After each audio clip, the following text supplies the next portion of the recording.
Hai Tribuners, saya Delta Gonzales.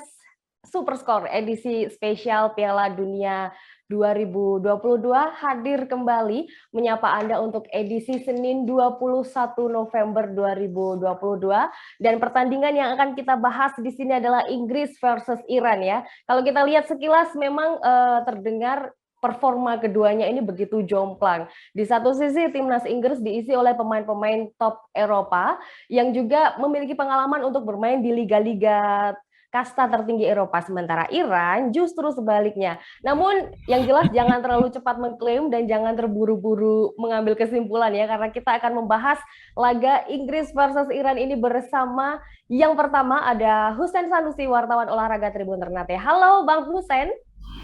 Halo Delta. Iya Bang Husein, kita di sini sedikit samar-samar mendengar suaranya Bang Husein. Bisa nanti diperjelas lagi suaranya Bang Husein ya? Ya, halo Delta. Nah, begitu kan, suaranya menggelegar dari Ternate ini ya. Dan yang kedua, kita sapa wartawan olahraga Tribun Kaltim. Ada Bang Januar Alami Jaya. Halo, apa kabar Bang Januar? Baik Mbak Delta, apa kabar? Ya, tentunya kita semua baik, kita semuanya ceria menyambut Piala Dunia 2022. Oke, untuk yang pertama ini ya, pertanyaan pertama untuk Bang Januar terlebih dahulu ini ya. Bang Januar memegang di sini Iran ya. Nah, gimana nih menurut Bang Januar performa Iran dan sebenarnya seberapa siapkah mereka untuk tampil di Piala Dunia 2022? Makasih banyak Mbak Delta.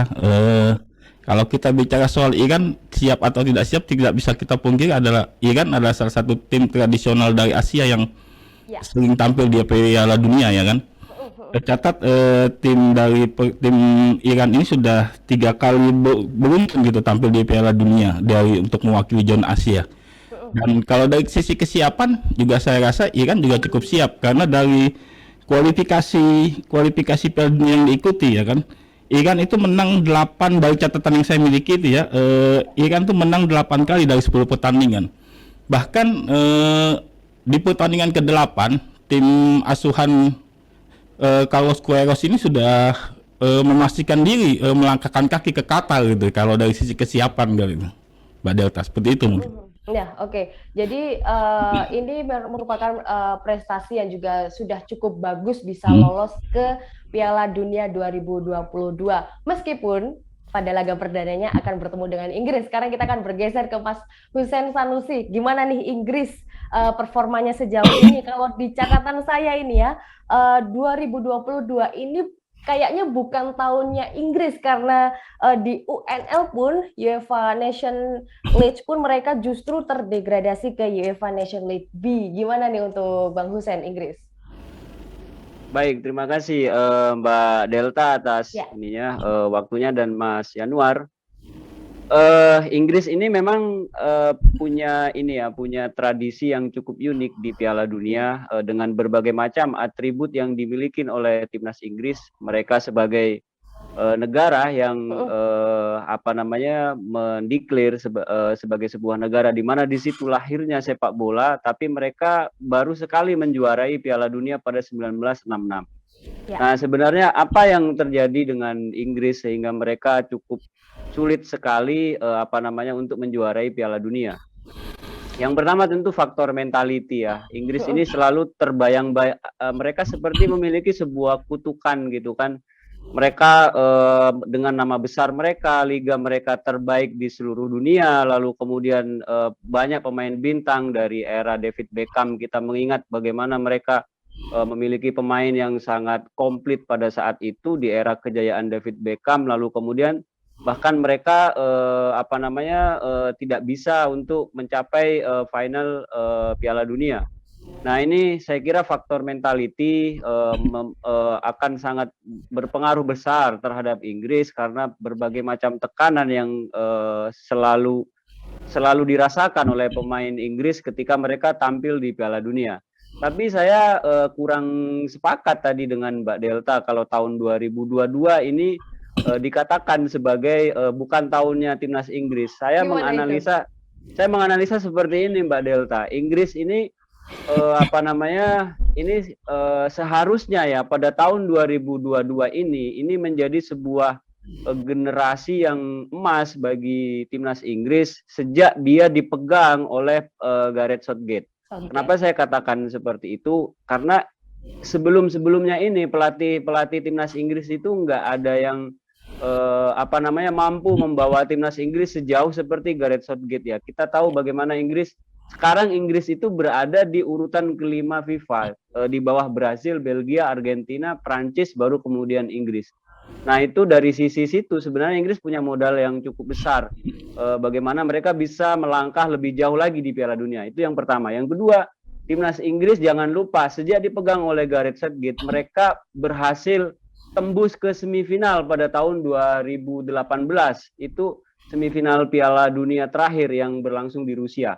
Lalu kemudian mereka juga menjadi runner up Euro pada tahun 2020 kemarin. Runner up loh Mbak Delta. Artinya mereka cukup ini ya, harusnya ini menjadi tahun yang sangat bagus bagi timnas Inggris, di mana mereka bisa menghilangkan semua kutukan-kutukan yang yang mereka hadapi selama ini. Artinya ini pelatih sudah lama bersama para pemain timnas Inggris, harusnya itu dia paham sekali bagaimana membenahi sisi-sisi kekurangan yang ada di skuad timnas Inggris sekarang. Ya, oke. Jadi memang ini urusannya urusan mentalitas. Memang di atas kertas jauh banget di atas angin Inggris, lebih di atas Iran gitu ya. Oke, kembali ke Bang Januar. Ngomong-ngomong soal Iran di sini, memang Iran tidak terlalu dijagokan dalam laga melawan Inggris ini. Namun dari catatan head to head, 3 menang, 1 seri dan 1 kali kalah. Bisakah timnas Iran ini berpotensi meraih hasil positif saat bertemu dengan Inggris? Makasih banyak Mbak Delta. Kalau kata saya gini, sepak bola itu Piala Dunia itu kan banyak menghadirkan sebuah kejutan-kejutan ya kan. Benar banget. Kita ingat bagaimana kemudian kalau kita bicara flashback ke belakang di tahun 2002 ketika Senegal berhadapan dengan Perancis gitu ya kan. Perancis yang waktu itu statusnya merupakan juara Piala Dunia edisi sebelumnya dan Euro 2000 kalah oleh Senegal di pertandingan perdana gitu ya kan. Atau kita kalau mau mundur ke belakang ada di tahun 90 Argentina dengan Kamerun, ketika itu Kamerun unggul atas Argentina di pertandingan perdana juga ya kan. Nah, sesuatu keajaiban juga bisa terjadi di pertandingan antara Iran dengan Inggris ini. Apalagi kita ketahui Iran ini sendiri merupakan peringkat pertama di Asia gitu kan dalam ranking FIFA gitu kan. Kemudian pemain-pemain Iran sendiri banyak yang bermain di liga-liga Eropa yang tentu sudah paham dengan kultur sepak bola Eropa. Dan satu hal mungkin yang menjadi kalau saya bilang keunggulan dari Iran terhadap Inggris ini adalah dari sisi endurance. Seperti kita tahu Liga Inggris baru saja break 1 minggu ke belakang kalau tidak salah. Bahkan 1 minggu lalu masih bermain tim-tim Inggris itu kan. Jadi praktis Southgate itu hanya punya waktu sekitar kurang dari sepekan untuk meramu taktik dan mengumpulkan pemainnya gitu kan. Berbanding terbalik kemudian dengan Queiroz yang punya banyak waktu untuk melatih Iran, untuk mempersiapkan Iran menuju Qatar gitu ya kan. Jadi dari sisi persiapan itu merupakan hal positif yang bisa diambil oleh Iran ketika menghadapi Inggris nanti.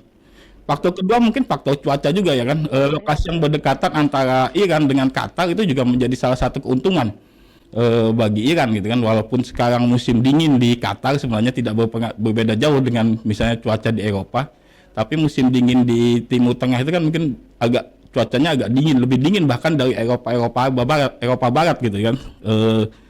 Sekaligus hal ini mungkin menjadi keuntungan bagi Iran dari sektor cuaca, dan ditambah lagi seperti saya bilang tadi dari sisi kesiapan dan endurance pemain Iran sendiri gitu Mbak Delta. Iya, benar. Saya setuju untuk poin keduanya karena Iran di sini memiliki didukung oleh mereka sudah bisa beradaptasi dengan cuaca yang ada di Qatar ya. Sementara Inggris, kalau saya kemarin terakhir melihat timnas Inggris saat berlatih di Qatar, mereka betul-betul kepanasan sampai mereka berlomba-lomba untuk bisa mendapatkan angin dari kipas angin. Saya masih ingat banget video itu ya. Bahkan saya melihat kayak Rashford, Harry Maguire benar-benar kepanasan waktu itu. Nah, barangkali besok bisa mengganggu timnas Inggris dalam laga saat melawan Iran. Oke, Mas Hussein, saya beralih ke timnas Inggris ini ya.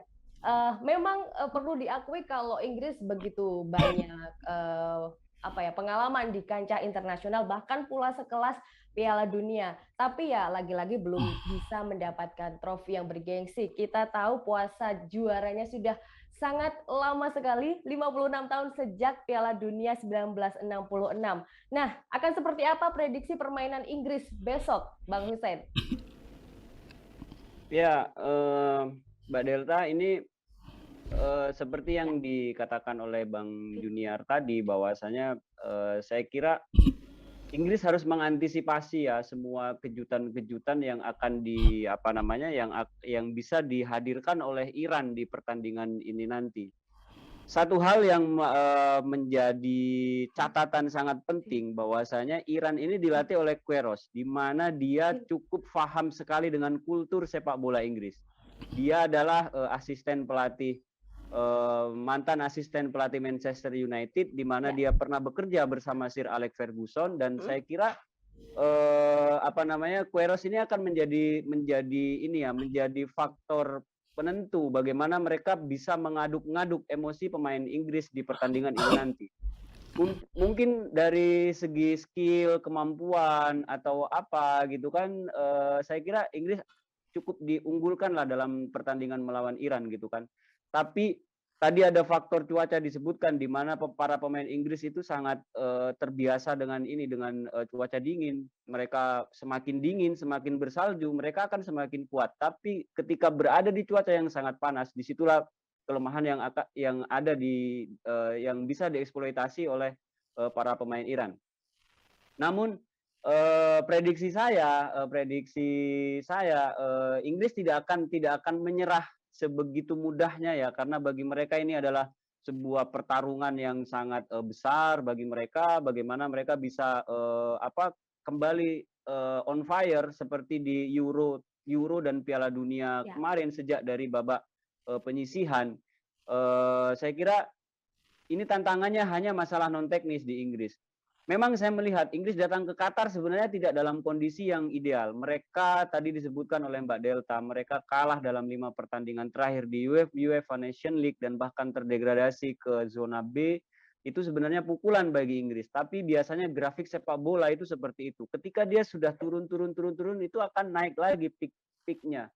Nah, disitulah yang bisa menjadi andalan bagi Inggris, bagaimana mereka bisa mendapatkan poin penuh di laga perdana Piala Dunia 2022 ini. Ya, saya kira itu Mbak Delta. Oke. Dan memang benar 5 pertandingan terakhir Inggris menderita 2 kekalahan dan 3 seri, bahkan kalah dari tim antah berantah Hongaria. Tapi kita nggak tahu yang namanya bola itu bulat, nggak tahu. Apalagi Inggris begitu dijagokan di saat lawan Iran ini. Oke, Bang Januar, kita ngomongin Iran lagi nih. Kalau ngomongin soal pelatihnya Iran nih, Iran baru saja berganti kepelatihan dari Dragan Skocic ke Carlos Queiroz. Nah, di sini memang Queiroz itu memiliki waktu yang cukup singkat ya, karena dia baru masuk pada September 2022. Cukup singkat sekali, Pak, karena dia harus benar-benar menyusun siapa nama pemain yang harus dibawa ke Qatar pada November, 2 bulan berselang. Nah, bisakah skuad tim Meli ini bisa menjaga kedalaman ataupun kestabilan permainan mereka dalam melawan Inggris nanti? Makasih Mbak Eta. Kalau bicara Queiroz ya kan, memang Queiroz ini baru bergabung dengan Iran di bulan September 2022 kemarin, dan kalau tidak salah baru menukangi Iran di 4 pertandingan sebelum turun di Piala Dunia ini ya kan. Tapi Queiroz sendiri sebenarnya bukan orang baru di timnas Iran, karena pelatih Portugal ini kan sudah sejak 2011 kan. 2011 dia melatih Iran, kemudian berhenti di 2019 gitu ya kan.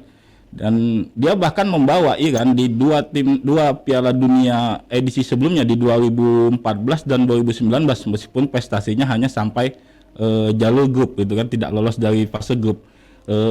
Tapi dengan waktu yang cukup panjang Queiroz melatih Iran dari 2011 sampai 2019, praktis dia punya waktu kurang lebih 8 tahun. Tentu dia sudah mengenal karakteristik pemain-pemain Iran dan strategi yang akan dijalankan. Terbukti dari 4 laga yang dijalaninya, dia menghasilkan satu kali kemenangan atas di Uruguay dan draw pada partai uji coba di laga keduanya melawan Uruguay 1-1, terus di laga pertamanya 1-0. Artinya strategi yang dijalankan Queiroz itu sudah nyetel dengan timnas Iran yang ada saat ini, pemain-pemain timnas Iran saat ini, karena seperti yang saya bilang tadi dia mengenal karakteristik pemain Milan. Yang kedua yang juga tidak bisa dilupakan seperti kata Bang Hussein tadi bahwa Queiroz selama malang melintang di Eropa, terutama di Liga Inggris dia sudah cukup lama menemani si Alex Ferguson sebagai asisten pelatih. Kemudian dia juga pernah melatih Real Madrid gitu ya kan. Dengan segudang pengalaman itu saya rasa bukan hal yang sulit untuk meramu pemain Iran dalam waktu yang singkat, kurang lebih sekitar 2 bulan menjelang Piala Dunia itu. Buktinya dalam laga uji coba dia berhasil menang atas Uruguay dan di pertandingan keduanya bahkan imbang gitu kan. Walaupun di pertandingan terakhir sebelum turun ke Piala Dunia, Iran sempat mengalami kekalahan atas Tunisia, tapi mungkin itu menjadi catatan tersendiri bagi Queiroz bersama timnas Iran gitu Mbak Delta. Ya, oke. Jadi ini judulnya Welcome Back Carlos Queiroz ya. Karena memang sudah benar-benar mengenal skuad Iran lebih banyak dari sebelumnya. Oke, masih di Bang Januar ini, lantas dari skuad yang disusun oleh Carlos Queiroz, sebenarnya siapa sih pemain kunci yang akan bersinar di laga melawan Inggris nanti? Pemain Iran ya? Ya, pemain kuncinya. Oh iya, kan. Ada beberapa pemain kunci yang mungkin bisa diandalkan oleh Queiroz ketika menghadapi Inggris nanti. Yang pertama ada kapten ke-11 si Ehsan Hatsafi yang pemain dari AEK Athens. Dia merupakan salah satu pemain Iran dengan caps terbanyak gitu ya kan, bersama timnas Iran. Kemudian yang paling penting yang harus diwaspadai oleh timnas Inggris adalah Mehdi Taremi yang pemain striker dari FC Porto gitu ya kan. Kalau tidak salah dia sempat menjadi top skor di Liga Champions musim kemarin bersama Lewandowski kalau tidak salah ya kan.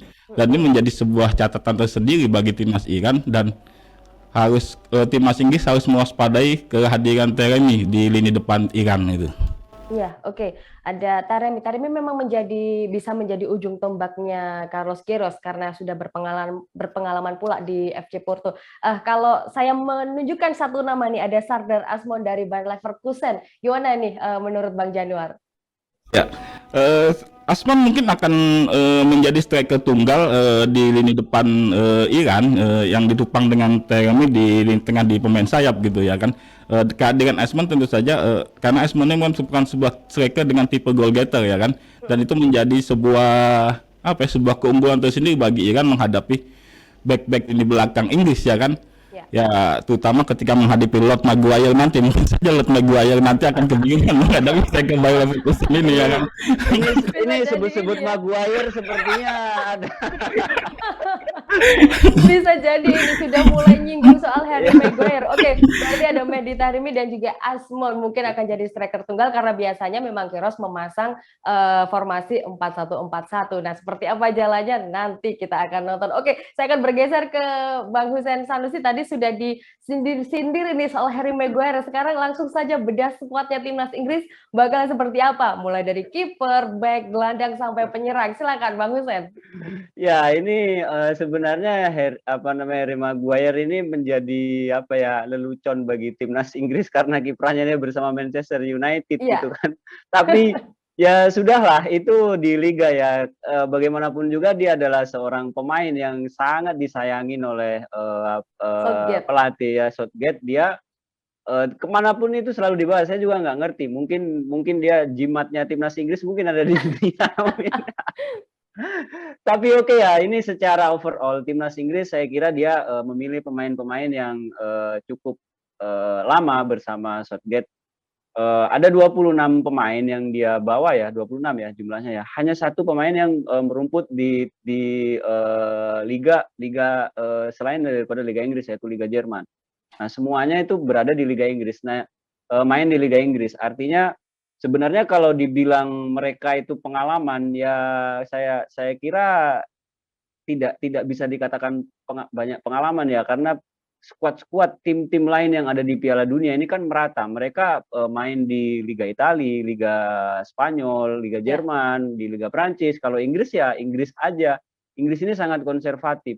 Nah, dari sisi skuad tentunya kita sekarang yang sedang ini kan Pickford di Everton, lalu kemudian Ramsdale juga Arsenal. Dia pemain bisa menjadi pilihan bagi Southgate, di mana sekarang Arsenal berada di puncak klasemen dengan rasio kebobolan yang tidak begitu buruk sekali. Tentunya ini akan menjadi perhatian bagi timnas Inggris bagaimana dia bisa memiliki kiprah yang cukup bagus. Lalu di back ini kan ada back selain si Maguire tadi yang suka dibully tadi. Tentunya ada back Liverpool, si Arnold, lalu kemudian back Everton, terus kemudian Luke Shaw, John Stone yang bersama Manchester City, Ben White jangan lupa ya, dia juga tampil cukup perform bersama Arsenal. Nah, andalan daripada timnas Inggris ini sebenarnya ada di lini tengah, di mana si Southgate ini biasanya dia main dengan formasi 3-4-3. Tentunya dia akan menumpuk banyak gelandang di lini tengah. Itu si Bellingham tadi yang saya sebutkan, dia merumput bersama Borussia Dortmund, lalu kemudian Mason Mount yang sekarang juga sedang bagus bersama Chelsea, lalu Calvin Phillips di Man City, terus Declan Rice dia di West Ham, Jordan Henderson ini pemain veteran ya, tentunya dia diharapkan akan menjadi leader bagi lini tengah timnas Inggris. Terus kemudian pemain Chelsea, Conor Gallagher, terus James Maddison, dia bermain bersama Leicester United. Di lini depan saya kira Harry Kane tentu akan menjadi andalan bagi timnas Inggris, di mana dia menjadi top skor pada edisi Piala Dunia di Euro ya kalau nggak salah. Euro apa Piala Dunia? Euro ya. Dia Euro menjadi top skor, dan ini tentu akan menjadi saya kira Harry Kane akan sangat ngotot ya di Piala Dunia ini, karena dia harapan dia untuk mendapatkan trofi itu hanya di Piala Dunia. Selama dia masih tidak mau pindah klub, dia akan hanya berharap dari dari event-event yang digelar di timnas ini. Dan satu lagi, saya penggemar Arsenal ya, tentunya sangat berharap Bukayo Saka bisa memberikan umpan-umpan yang manis bagi Harry Kane, di mana biasanya itu disambar lewat sundulannya Harry Kane. Saya kira gitu Mbak Delta. Hati-hati itu Iran. Nah, tadi sudah melakukan pengakuan kalau fans dari Arsenal. Sekarang saya mau nanya kembali lagi kita ke kiper ya. Kita kalau lihat daftar kipernya timnas Inggris ada Pickford dari Everton, ada Nick Pope dari Newcastle, dan juga kiper ketiga Aaron Ramsdale dari Arsenal. Nah, kita tahu Pickford bersama Everton sedang buruk-buruknya penampilan di Liga Inggris, sementara Nick Pope bersama Newcastle di 3 besar bahkan sampai game week ke-16 terakhir kemarin, dan justru Ramsdale bersama Arsenal di puncak klasemen. Kenapa Southgate memilih Pickford yang tetap menjadi kiper utama? Tanggapannya seperti apa, Pak Gusen? Saya kira faktor pengalaman ya, pengalaman. Okay. Jadi pelatih itu biasanya dia hanya ada dua pilihan yang akan dia lakukan dalam menentukan pemain. Pertama, dia akan memilih karena faktor pengalaman, terus yang kedua faktor performa terakhir. Nah, kalau seandainya dia patokannya adalah pengalaman, maka dia akan memilih Pickford. Tapi kalau performa terakhir, tentu dia akan memilih kipernya Arsenal dan kiper mana tadi? Kiper apa itu? Nick Pope dari Newcastle. Ya, Nick Pope itu Mbak Delta. Nah, kita lihat saja nanti apakah dia akan lebih condong kepada pengalaman atau dia kepada performa terakhir dari si pemain tersebut. Ya, memang kalau lihat skuadnya begitu mewah, mentereng, sampai-sampai banyak pemain yang sangat optimis kalau mereka bakalan menang. Bahkan terakhir kemarin saya lihat Declan Rice, dia sudah membawa koper kosong karena dia yakin akan membawa trofi Piala Dunia ke tanah Inggris. Jadi ini judulnya Coming Home sesi kedua setelah gagal meraih Piala Eropa kemarin ya. Oke, Bang Januar, gimana nih prediksi skornya aja langsung nih Inggris versus Iran? Mungkin dari sisi yang benar-benar realistis atau mungkin ada keajaiban yang datang untuk Iran? Ya, sebelum saya tebak mungkin saya coba menyinggung bahwa Inggris adalah Inggris yang setiap perhelatan turnamen besar baik Eropa atau dunia hanya besar di media gitu kan. Tapi tidak pernah juara gitu ya kan. Setiap awal-awal turnamen timnas ini selalu dijagokan akan berbicara banyak bahkan menjadi juara. Tapi sejak 66 tidak ada lagi trofi besar yang diraih oleh timnas Inggris ya kan. Jadi kalau dari prediksi skor, saya rasa pertandingan akan berjalan ketat karena ini Piala Dunia. Atmosfernya tentu berbeda ya kan ketika laga uji coba gitu kan, semua pemain akan mengeluarkan kemampuan terbaiknya gitu kan.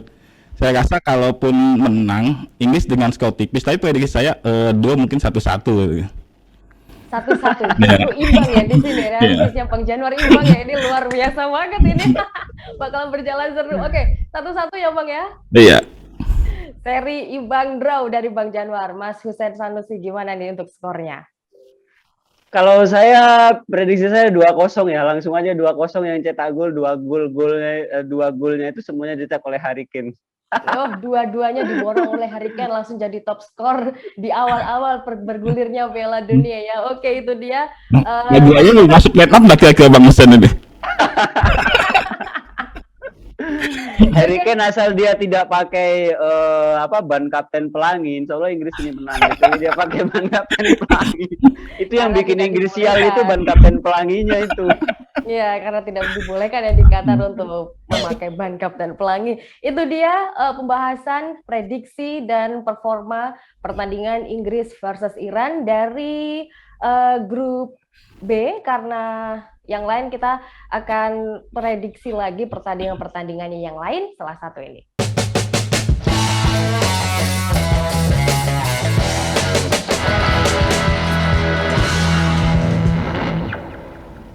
Tribuners, kembali lagi bersama Delta Gonzalez di Superskor edisi spesial Piala Dunia 2022 untuk Senin 21 November 2022. Dan pertandingan perdana dari grup B yang mempertemukan antara Senegal versus Belanda akan menjadi tema kita di bahasan kali ini. Dan Belanda comeback ya setelah absen di Piala Dunia 2018, dan inilah saatnya untuk The Orange untuk melampiaskan kegaragan mereka di kancah internasional. Dan korban pertama timnas Belanda adalah Senegal, yang mana sedang dirundung pesimis lantaran punggawa utamanya Sadio Mane batal join ke Qatar karena cedera yang belum kunjung sembuh. Kita akan bahas laga Senegal versus Belanda ini bersama yang pertama Husein Sanusi, wartawan olahraga Tribun Ternate, dan yang kedua Januar Alamijaya, wartawan olahraga Tribun Kaltim. Halo Bang Husein, halo Bang Januar. Halo. Delta. Oke, jangan lemas-lemas karena ini belum waktunya kita ngomongin big match ya. Masih Senegal versus Iran. Oke, langsung ke Bang Januar ini ya. Kembalinya timnas Belanda di gelaran Piala Dunia 2022 kali ini, akankah banyak perubahan di starting line up-nya yang dibawa oleh Louis van Gaal? Ya, makasih banyak Mbak Delta. Kalau kita bicara Belanda di kontestasi Piala Dunia, emang beberapa kali tim oranye ini gagal lolos di perhelatan Piala Dunia ya. Tercatat selain 2018 kemarin, Belanda juga gagal lolos di 2002 ya kan. Tapi sepanjang keikutsertaan Belanda di Piala Dunia, tim ini selalu menghasilkan kejutan dan menghasilkan hasil yang besar gitu. Ya.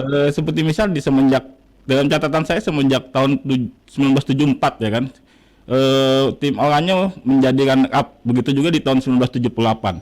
Kemudian di tahun 90 Belanda masuk dalam 16 besar, begitu juga di tahun 94 ketika Piala Dunia berlangsung di Amerika.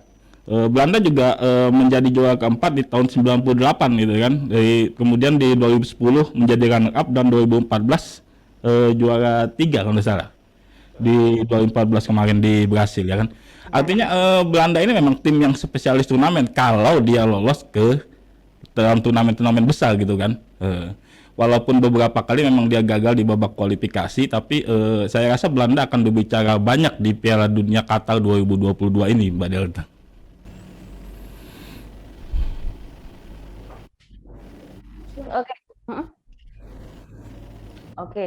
Oke. Jadi memang ini kalau kita flashback ke belakang, tahun 2018 merupakan sedikit kenangan pahit buat The Orange karena mereka tidak lolos, dan juga tidak lolos lagi 16 besar di Euro yang membuat Frank de Boer dipecat waktu itu, lantas kepelatihannya berganti ke Louis van Gaal. Oke, itu sekilas untuk Belanda. Sekarang ke Bang Husein Sanusi. dengan Senegal, Bang Hussein, gimana nih pertemuan pertama Senegal dengan Belanda? Nah, dari rekam jejak keduanya ini yang tidak pernah bertemu, sebenarnya modal apa yang dimiliki Senegal nantinya saat bertemu dengan Belanda?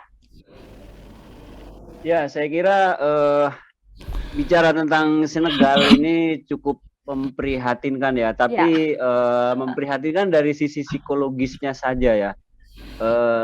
Kita biasa melihat sepak bola seperti itu ketika ada satu pemain yang betul-betul dia menjadi ikon daripada sebuah klub atau negara tersebut, lalu dia mengalami sebuah cedera, itu biasanya pengaruhnya itu hanya dari sisi psikologisnya saja.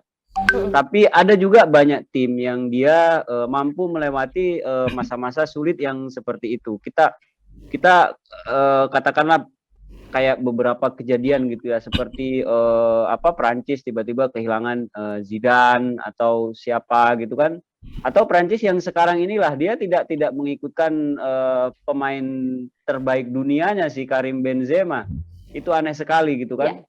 Nah, saya kira faktor Sadio Mane itu hanya akan berpengaruh dari sisi psikologisnya. Pencetak gol Senegal itu bukan hanya Sadio Mane saja. Kalau tadi ditanya apa modalnya Senegal dalam menghadapi Belanda di laga perdananya mereka di Piala Dunia ini, jelas sekali Senegal ini tim tradisional dari Afrika, di mana dia diharapkan menjadi satu-satunya tim yang mampu memperbaiki performa tim-tim asal Afrika setelah pada gelaran Piala Dunia sebelumnya semua tim asal Afrika itu hanya selesai atau mampu menyelesaikan turnamen di fase grup. Nah, kedatangan Senegal ke Qatar ini dia modalnya sangat bagus sekali. Dia datang dengan dengan label juara Piala Afrika, terus kemudian dia juga melewati fase playoff melawan Mesir dengan performa yang sangat luar biasa. Saya kira ini akan menjadi pertandingan yang cukup menarik malam ini, di mana Senegal, saya kira dia akan sangat ngotot sekali melawan Belanda yang juga memiliki luka lah. Belanda ini kan ya kadang dia panas di depan tapi tiba-tiba melempem, atau kadang dia nggak panas sama sekali gitu kan. Saya kira akan ada kejutan ya akan dihadirkan oleh Senegal.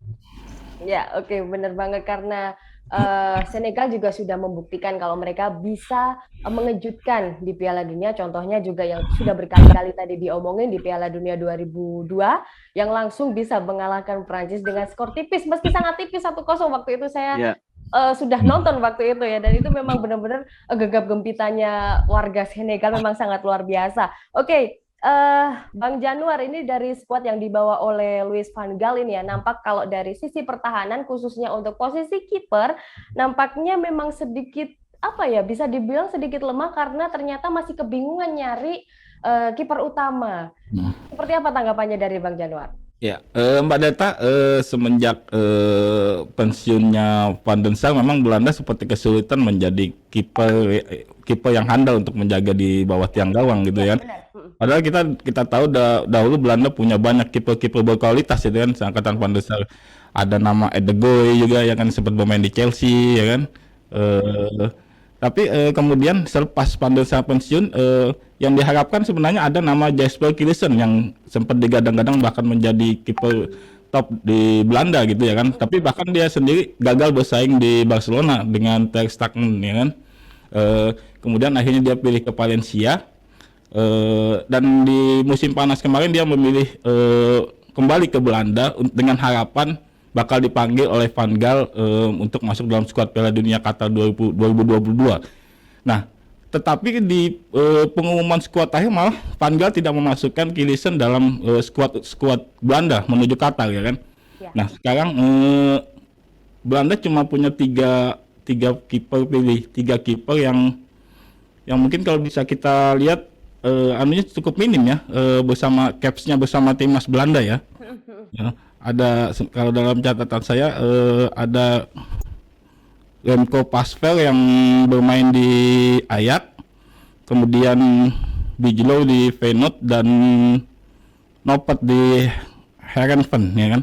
Nah, dari tiga kiper utama, dari tiga kiper yang dibawa oleh Van Gaal, saya rasa peluang terbesar dimiliki oleh Vesper ya, meskipun dia baru 2 kali memperkuat timnas Belanda di ajang internasional gitu ya. Tapi tidak ada pilihan lagi bagi Van Gaal karena memang stok yang sangat minim di kiper Belanda di saat ini gitu Mbak Delta ya kan. Tapi Oke, saya rasa apa ya, Vesper juga akan bisa berbuat banyak ya kan. Karena seperti kita ketahui di musim lalu bersama Ajax dia juga berprestasi cukup bagus gitu. Iya, terlebih juga Remco Pasveer sudah berusia 39 tahun. Ini tercatat sebagai pemain tertua yang bermain di Piala Dunia 2022 kali ini ya. Jangan lupa Buffon juga berusia tua ketika ngebut Piala Dunia 2006 ya kan. Lumayan usianya kan. Ya benar. Oke, saya setuju dengan Bang Januar. Semenjak pensiunnya Van der Sar, Edwin van der Sar, belum ada kiper yang benar-benar layak untuk memegang tampuk kepemimpinan di timnas ya sebagai seorang kiper. Oke, itu dari sedikit skuad dari timnas Belanda. Saya ke Mas Hussein lagi. Satu negara benar-benar menangis kehilangan Sadio Mane, dan ini harus membuat Sadio Mane untuk menepi 3 bulan karena cedera fibulanya yang tak kunjung sembuh ya. Lantas siapa Bang Hussein Sanusi untuk pengganti Sadio Mane yang layak di timnas Senegal? Ya, memang kehilangan Sadio Mane itu seperti saya bilang di awal ya. Ya. Saya kira ada ini ya, kalau saya membaca beberapa analis itu bahwasanya ada 4 pemain yang akan pantas untuk menempati posisi yang akan ditinggalkan oleh Sadio Mane. Yang pertama itu Nicolas Jackson, Iliman Ndiaye, Kripin Diata, dan Bamba Dieng. Nah, ini pemain-pemain ini mereka pemain yang bisa beroperasi di sisi kiri serangan, di mana itu adalah sebuah tempat yang biasa disitulah Sadio Mane beroperasi gitu kan. Tapi yang paling mungkin memenangkan pertarungan di tempat itu dari 4 pemain itu adalah si Diata. Kenapa? Karena dia terbiasa dalam beberapa line up yang saya perhatikan di skuadnya timnas Senegal itu, dia sudah terbiasa main dengan Ismail Assar dalam mengapit bersama dengan Boulaye Dia. Wah, ini namanya agak susah-susah ya. Yang biasanya itu menjadi ujung tombak daripada skuad Senegal gitu kan. Nah, ini saya kira pelatihnya Senegal, si Cisse ini pelatihnya nyentrik banget loh. Saya suka sekali. Saya suka pelatihnya. Ya, pelatihnya ini nyentrik banget. Dia biasa pakai kemeja putih, lalu rambutnya gondrong kayak rapper gitu kan. Ya. Tapi ya kalau saya lihat ya. Iya, betul. Nah, itu saya kira dia akan menjadi motivator yang sangat berpengaruh sekali, dibutuhkan oleh skuad Senegal dalam menghadapi pertandingan melawan Belanda tanpa kehadiran sosok seorang Sadio Mane. Gitu Mbak Delta. Ya, selain itu juga ada beberapa pemain dari Senegal yang merumput di Liga Top Eropa. Ada Eduardo Mendy di posisi kiper dan juga Koulibaly yang bermain di Chelsea ya, sama-sama di Chelsea. Oke, itu kita sudah masuk ke per posisi. Langsung saja Bang Januar, kita bakalan bedah skuad timnas Belanda bakalan seperti apa. Kalau tadi kita sudah menyinggung soal kiper bakalan dipegang oleh Pasveer ya, kalau nggak salah. Dan sekarang untuk yang belakang, tengah, dan depan bakalan siapa ini? Ya, kalau dari prediksi saya ya, kiper kan sudah pasti dipegang oleh Pasveer ya kan. Ya. Sementara lini belakang kayaknya sosok Van Dijk tak tergantikan gitu kan, pemain Liverpool ini kan, beliau juga sebagai kapten kesebelasan. Saya rasa dia akan menjadi motor di lini belakang timnas Belanda gitu kan. Kalau saya lihat formasi kesukaan Opa Van Gaal ini kan 3-5-2 ya kan. Ya, benar. Jadi dia akan menempatkan 3 back yang sejajar di lini belakang dengan Van Dijk sebagai motor serangan.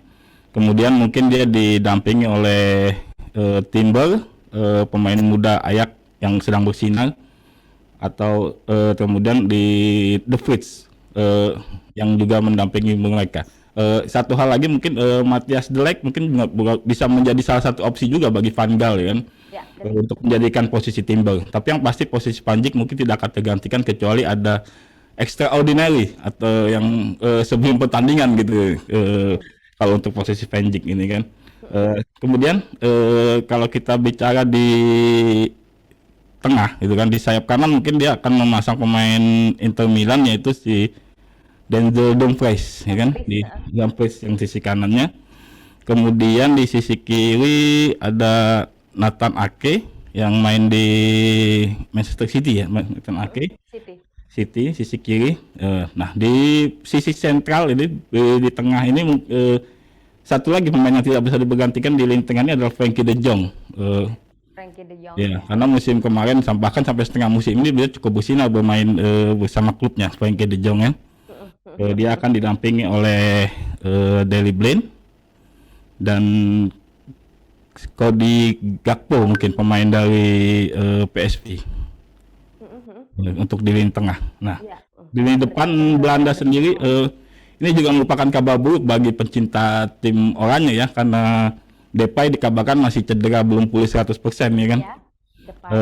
Kemudian mungkin posisi Depay salah satu opsi yang bisa diambil adalah Jensen karena tipikalnya mungkin sama antara Jensen dengan hampir mirip lah antara Jensen dengan Depay ini, walaupun dari sisi kualitas masih di bawah Depay, tapi mungkin Jensen bisa menjadi pendamping bagi Backwins di lini depan Belanda nanti malam melawan Senegal. Oke.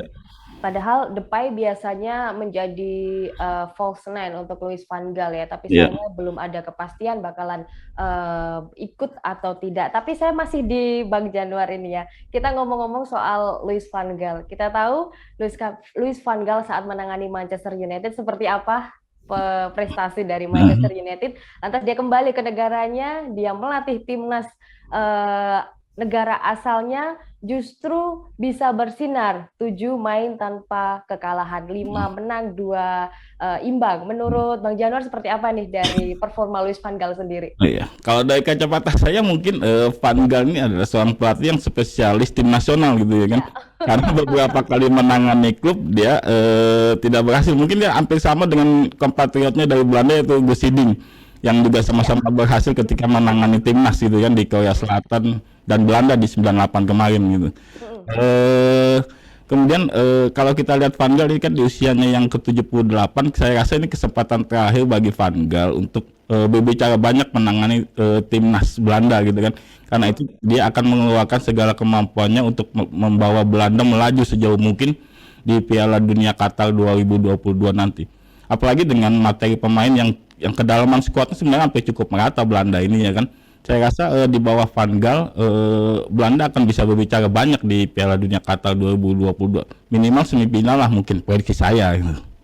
Boleh. Saya setuju karena saya juga fansnya De Oranje ya. Makanya saya pakai jersey Belanda. Oke.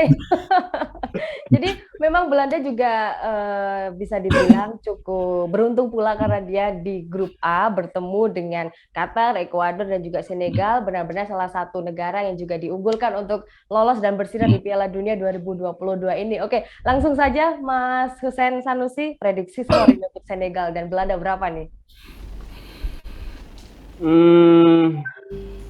Saya kira begini ya, Senegal ini selain daripada Sadio Mane itu mereka punya Edouard Mendy ya. Edouard Mendy ini kan karena dia posisinya di kiper itu dia jarang mendapat sorotan.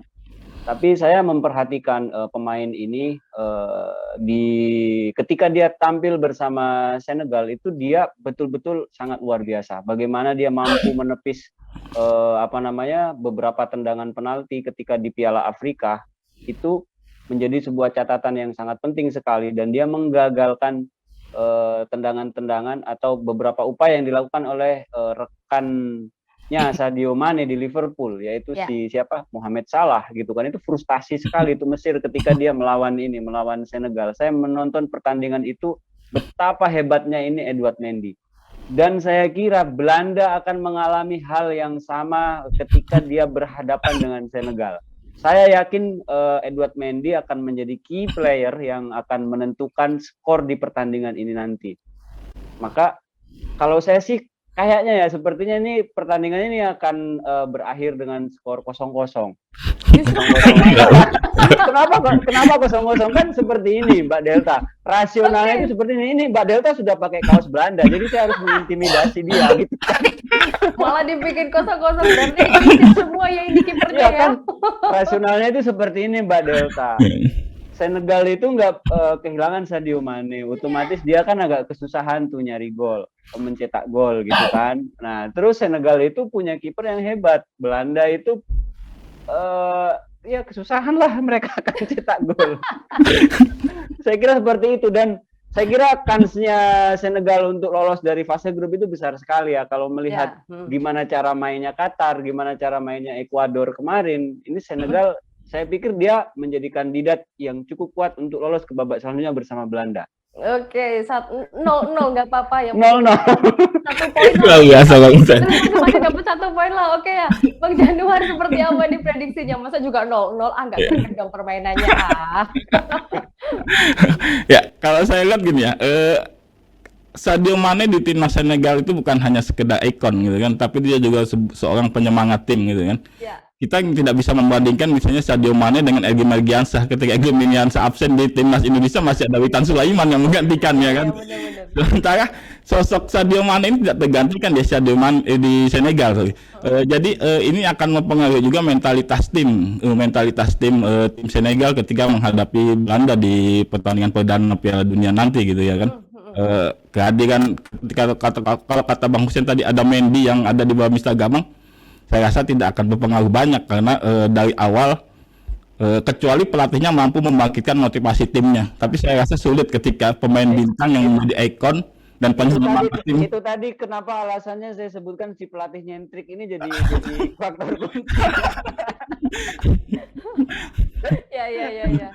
Jadi kehilangan ikon sebagai penyemangat timnya, mentalitasnya mungkin sudah runtuh dari awal gitu ya kan.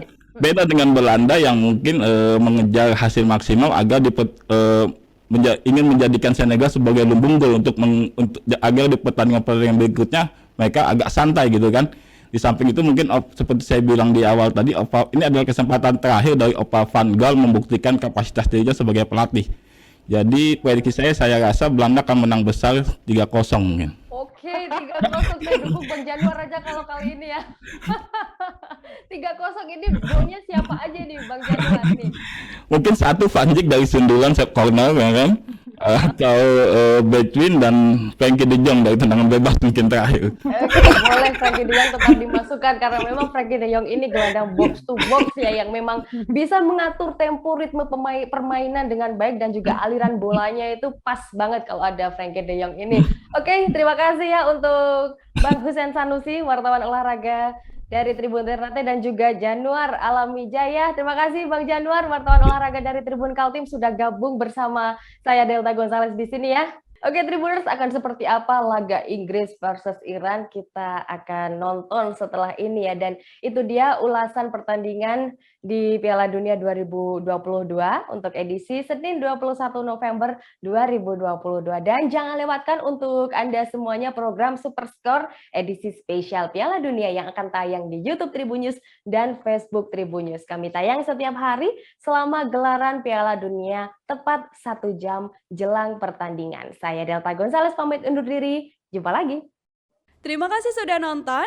Jangan lupa like, subscribe, dan share ya.